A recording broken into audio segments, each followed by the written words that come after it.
Assalamualaikum warahmatullahi wabarakatuh. Selamat pagi. Apa kabar siswa-siswi semuanya? Kita ketemu lagi bersama Ibu Alma. Kali ini video saya membahas tentang latihan soal ujian semester, jadi penilaian akhir semester untuk mata pelajaran IPA kelas 8 di semester genap. Kalau sebelumnya, di video sebelumnya kalian sudah melihat latihan soal PAS untuk kelas 7. Sekarang saya lanjutkan untuk kelas 8. Materi yang diujikan di PAS IPA kelas 8 semester genap, yang pertama adalah sistem pernafasan pada manusia. Kemudian yang kedua adalah sistem ekskresi pada manusia. Dua materi ini adalah materi biologi. Dan yang ketiga adalah materi getaran dan gelombang. Kemudian materi yang keempat adalah cahaya dan alat optik. Materi 3 dan materi 4 adalah materi fisika. Jadi ada 4 materi yang akan kalian pelajari untuk persiapan penilaian akhir semester genap kelas 8. Baiklah, kita mulai dengan soal yang pertama. Berdasarkan gambar berikut, organ yang ditunjuk dengan huruf P berfungsi dalam proses titik-titik dan menghasilkan titik-titik. Maksudnya, organ yang ditunjuk dengan huruf P ini, jadi yang di sini, ini digunakan untuk proses apa? Sekarang kita lihat dulu, yang ditunjuk dengan huruf P itu adalah glomerulus. Jadi ini adalah gambar dari nefron yang ada di ginjal. Di sini, di glomerulus, itu terjadi satu proses pembentukan urin yang pertama, yaitu filtrasi. Dan hasilnya adalah urin primer. Jadi jawabannya adalah yang D. Soal nomor 2, pernyataan yang sesuai menjelaskan tentang ginjal dan kulit. Ini maksudnya dalam sistem ekskresi ya. Ginjal dan kulit adalah yang A, pada saat cuaca dingin, ginjal dan kulit sama-sama sedikit mengeluarkan hasil ekskresi. Salah ya. Yang B, jika udara panas, ginjal banyak mengeluarkan urin dan kulit sedikit berkeringat. Terbalik. Kemudian, jika udara dingin, ginjal dan kulit banyak mengeluarkan keringat. Salah. Yang D, jika udara dingin, ginjal banyak mengeluarkan urin, betul. Dan kulit sedikit mengeluarkan keringat. Ya, jadi jawabannya adalah D.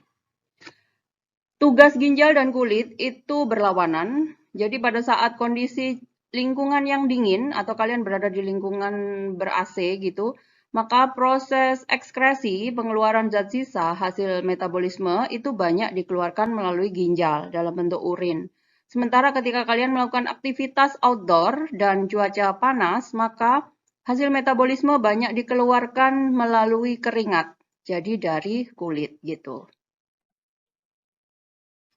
Soal nomor 3, ini ada gambar paru-paru. Gambar di bawah ini adalah organ yang berfungsi sebagai, jadi ini gambar paru-paru ya. Paru-paru itu adalah organ yang memiliki dua fungsi sekaligus. Jadi sebagai organ ekskresi untuk mengeluarkan H2O dan CO2, sekaligus dia juga masuk dalam organ respirasi atau pernafasan. Di mana dalam sistem pernafasan, paru-paru merupakan tempat untuk pertukaran oksigen dan CO2. Soal nomor 4, hati sebagai organ ekskresi memiliki fungsi menghasilkan empedu. Empedu yang dihasilkan hati akan dikeluarkan ke usus halus untuk membantu proses pencernaan berikut ini, kecuali. Jadi proses pencernaan di usus halus itu ada 3, kalian bisa cek kembali di materi sistem pencernaan. Ada pencernaan protein, ada pencernaan karbohidrat, dan pencernaan lemak. Nah, yang dibantu dengan empedu, yang dibawa dari kantung empedu menuju ke usus halus, itu adalah pencernaan lemak. Jadi tugas dari empedu atau fungsi dari empedu mengaktifkan enzim lipase, mencernakkan lemak, dan membantu daya absorb lemak.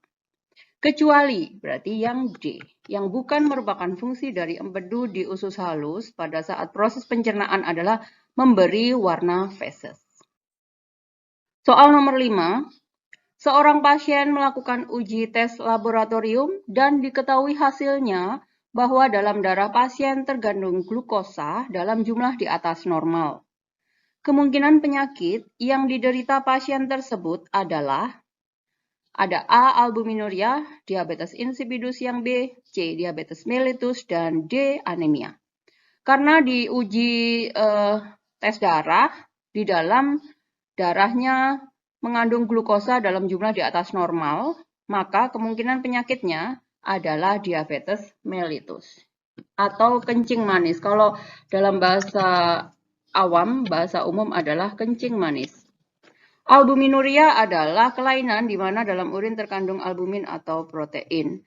Sementara diabetes insipidus adalah urin yang dihasilkan dalam jumlah di atas normal. Itu ada kelainan di hormon yang mengontrol jumlah urin gitu. Sementara anemia adalah kelainan di mana dalam darah, sel darah merah itu jumlahnya di bawah normal. Atau disebut sebagai kurang darah. Soal nomor 6, berdasarkan tabel berikut, pasangan antara organ ekskresi dan hasil yang dikeluarkan yang tepat adalah organ ekskresi pada manusia itu ada 4, hati, ginjal, paru-paru, dan kulit, di mana hati itu mengeluarkan empedu, ginjal itu mengeluarkan urin, paru-paru itu mengeluarkan H2O atau uap air dan CO2. Kulit itu mengeluarkan keringat. Berarti yang benar adalah 1 dan 4. Berarti jawabannya adalah A. Soal nomor 7. Berdasarkan gambar di bawah ini, saat urin dikeluarkan dari ginjal, urin akan disimpan sementara sebelum dikeluarkan. Urin akan disimpan sementara sebelum dikeluarkan dari uretra. Tempat menyimpan urin sementara ditunjukkan oleh gambar bernomor. Jadi dari proses pertama pembentukan urin itu di nomor 1. Ini gambar ginjal, terjadinya di bagian korteks ini, proses pembentukan urin. Sini ya. Kemudian di bagian korteks ini kalau dibesarkan itu gambarnya menjadi seperti ini. Ini namanya nefron. Nefron ginjal. Nah, penjelasan keterangannya, proses pembentukan urin yang pertama itu terjadi di glomerulus, gambar nomor 1. Prosesnya adalah filtrasi, membentuk urin primer. Setelah itu urin primer akan dilanjutkan proses yang kedua yang namanya adalah reabsorpsi. Terjadinya di tubulus contortus proximal di sini. Hasilnya adalah urin sekunder. Setelah itu urin sekunder akan melanjutkan proses yang ketiga yang namanya adalah augmentasi, menambah zat-zat sisa atau terjadi proses penyerapan air apabila tubuh terjadi dehidrasi. Proses ini terjadi di tubulus contortus distal dan hasilnya adalah urin sesungguhnya. Dari TKD, urin akan berjalan menuju ke ureter nomor 2. Jadi nomor 1 ini penjelasannya, keterangannya adalah ginjal, nomor 2 ureter. Setelah itu urin akan disimpan sementara di nomor 3. Namanya adalah kantung kemih. Kemudian setelah mencapai jumlah tertentu atau volume tertentu akan terasa seperti ada yang mendesak di bagian atas dari uretra kita. Dan setelah itu urin akan dikeluarkan melalui uretra. Gitu, penjelasan secara terperincinya. Jadi ini keterangannya nomor 1 adalah ginjal, nomor 2 ureter, nomor 3 kantung kemih, dan nomor 4 uretra. Tempat menyimpan urin sementara itu di nomor 3, yaitu kantung kemih. Soal nomor 8. Saluran nafas yang tersusun atas cincin tulang rawan dan tempat terjadinya pertukaran oksigen dan karbon dioksida berturut-turut ditunjukkan oleh nomor. Ini ada gambar paru-paru. Saluran nafas yang tersusun atas cincin tulang rawan ini namanya trakea. Trakea itu di nomor 1. Berarti ini nomor 1. Dan tempat terjadinya pertukaran oksigen dan karbon dioksida ini terjadi di alveolus.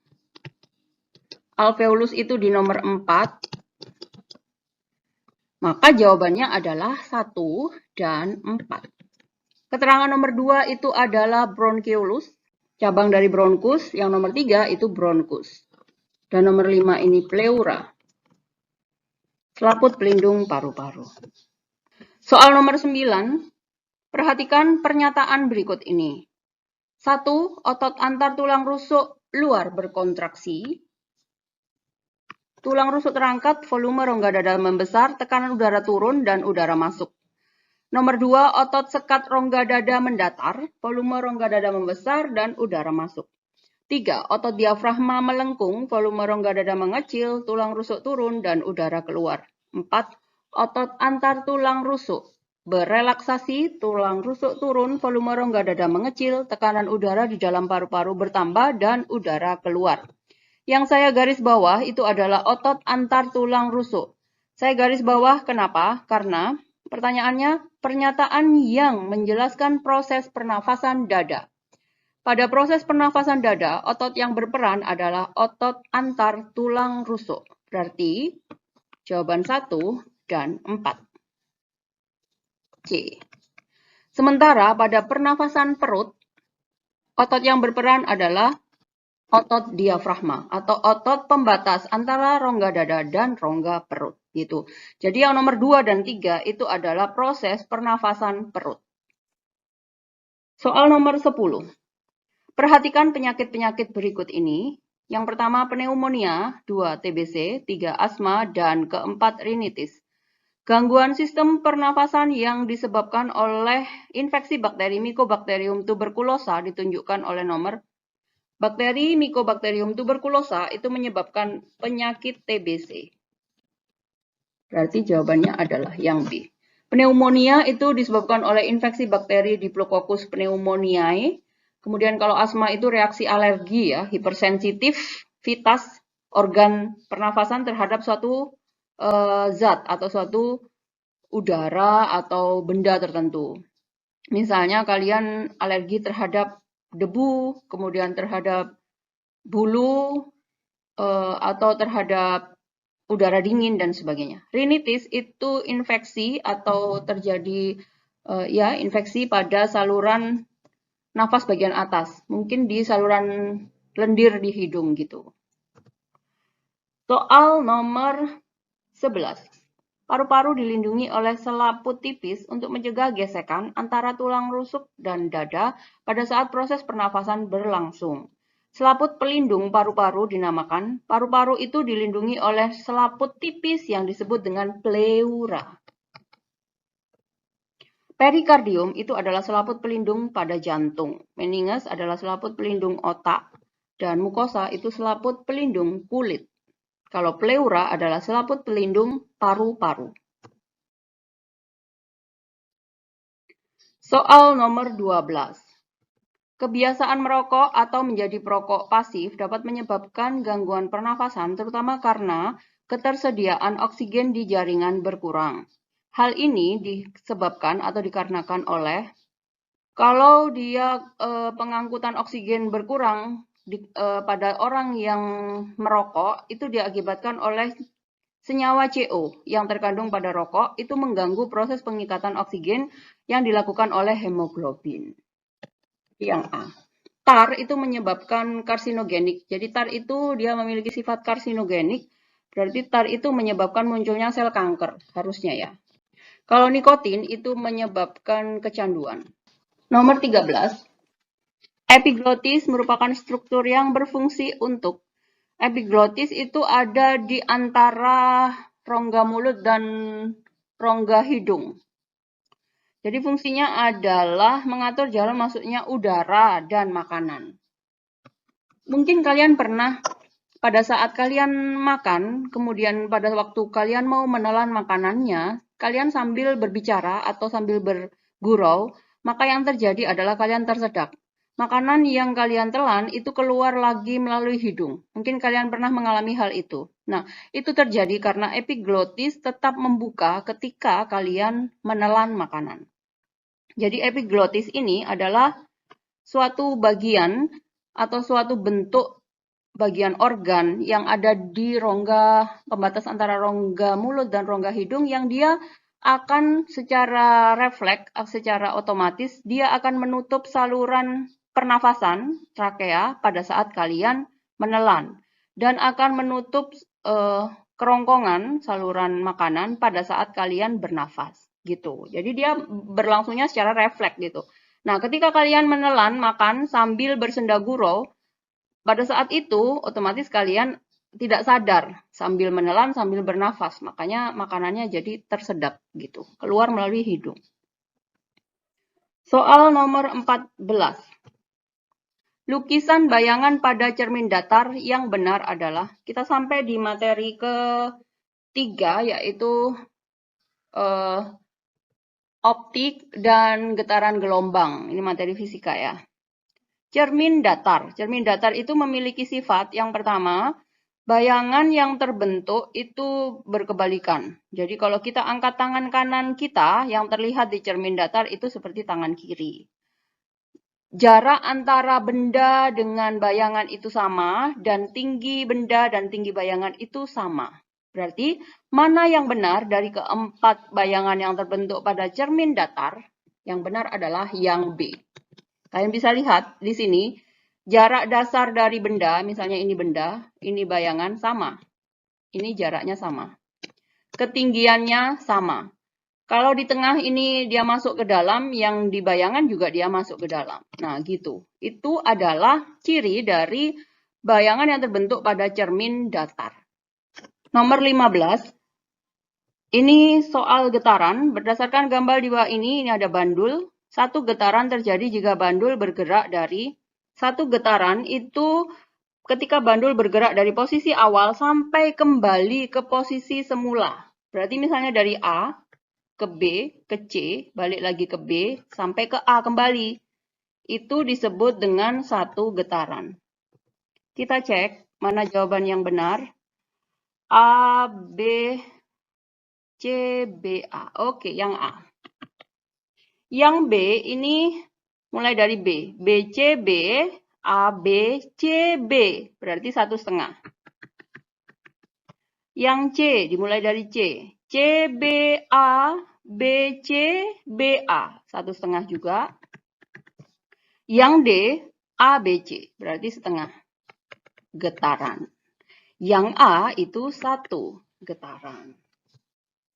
Nomor 16. Sebuah pegas melakukan 100 getaran dalam waktu 50 sekon. Periode pegas tersebut adalah melakukan 100 getaran, berarti ini N, jumlah getaran, waktu 50 sekon, berarti T. Periode itu T besar adalah, periode itu adalah waktu yang digunakan untuk melakukan 1 kali getaran.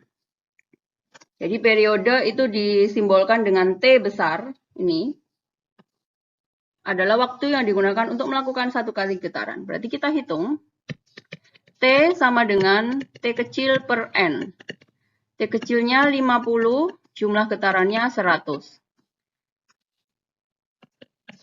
5 per 10 sama dengan 1 per 2. Berarti setengah. 1 per 2 C. Setengah sekon. Periode dari pegas tersebut. Nomor 17, gambar gelombang transversal. Gambar di bawah ini terdiri dari, nah untuk gelombang transversal, satu gunung dan satu lembah ini disebut dengan satu gelombang. Berarti ini satu, terus ini ada lagi satu. Berarti ada 2 gelombang, karena ada 2 gunung dan 2 lembah. Jawabannya adalah C. Gampang nih ya. 18.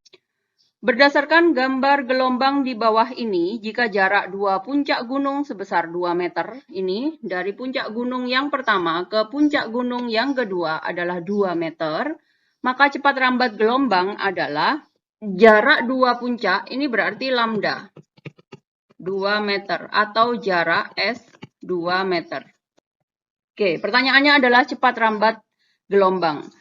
Rumusnya ada 3, kalian bisa gunakan rumus yang manapun. Saya akan coba gunakan rumus yang pertama, V sama dengan S, V sama dengan S per T.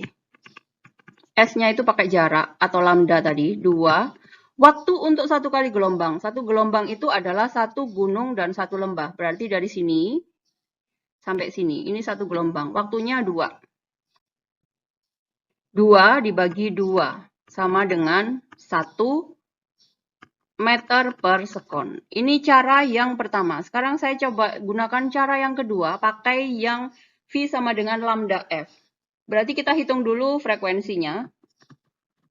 Frekuensi sama dengan N per T. Jumlah gelombangnya pakai 1. Waktunya untuk satu gelombang adalah 2. Berarti frekuensinya 2. Sekarang saya masukkan rumus yang kedua.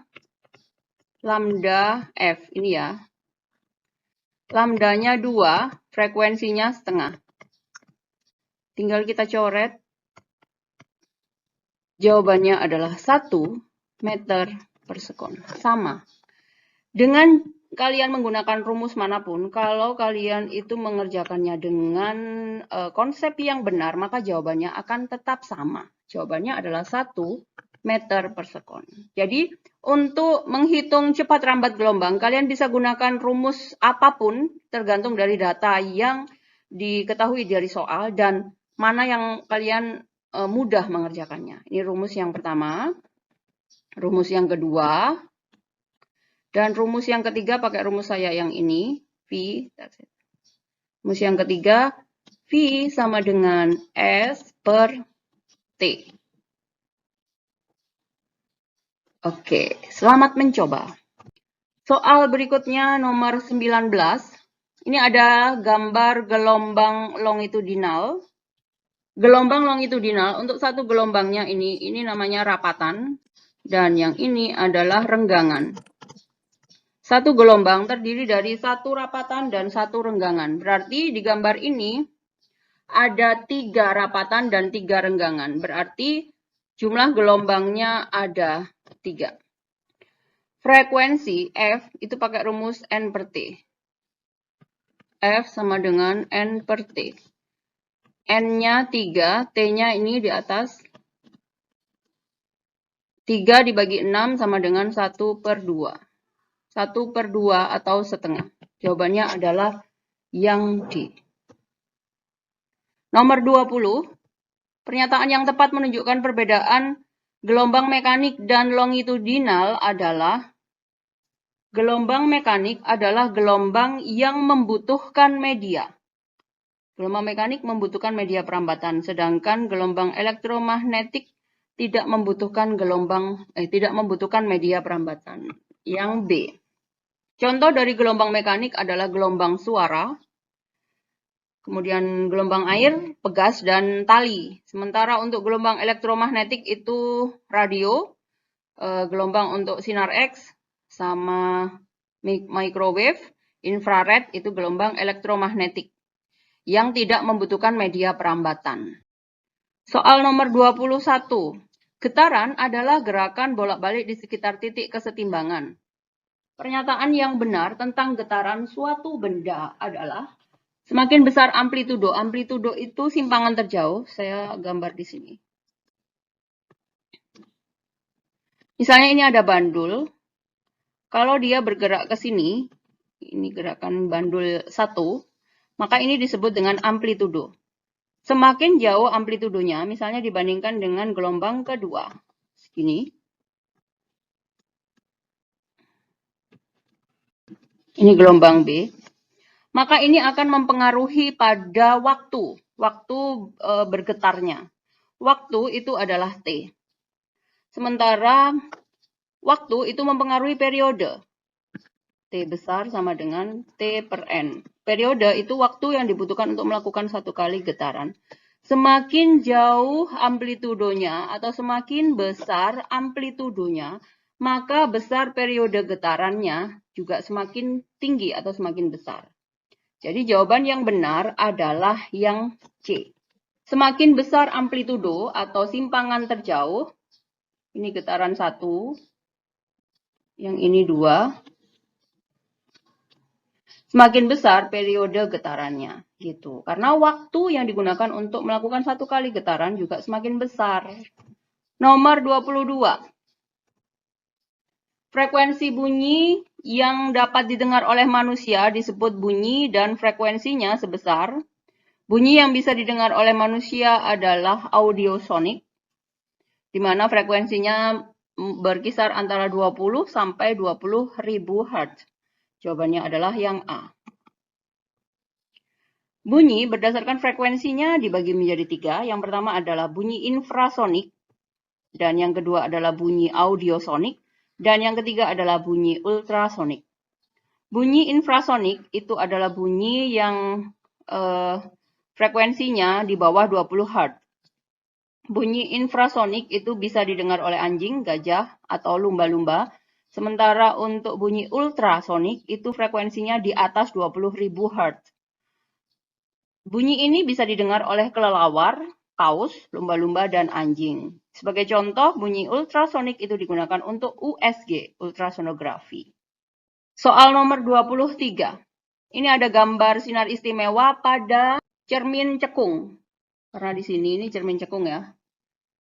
Sinar ini datang sejajar sumbu utama cermin, ini sumbu utamanya. Sinar datang sejajar sumbu utama cermin cekung, dipantulkan menuju titik fokus. Ini titik fokusnya. Jadi jawaban dari pernyataan yang benar adalah yang A. Ada 3 jenis sinar istimewa. Yang pertama seperti yang A ini, sinar datang sejajar sumbu utama, dipantulkan menuju titik fokus. Yang kedua, sinar datang menuju titik fokus, dipantulkan sejajar sumbu utama.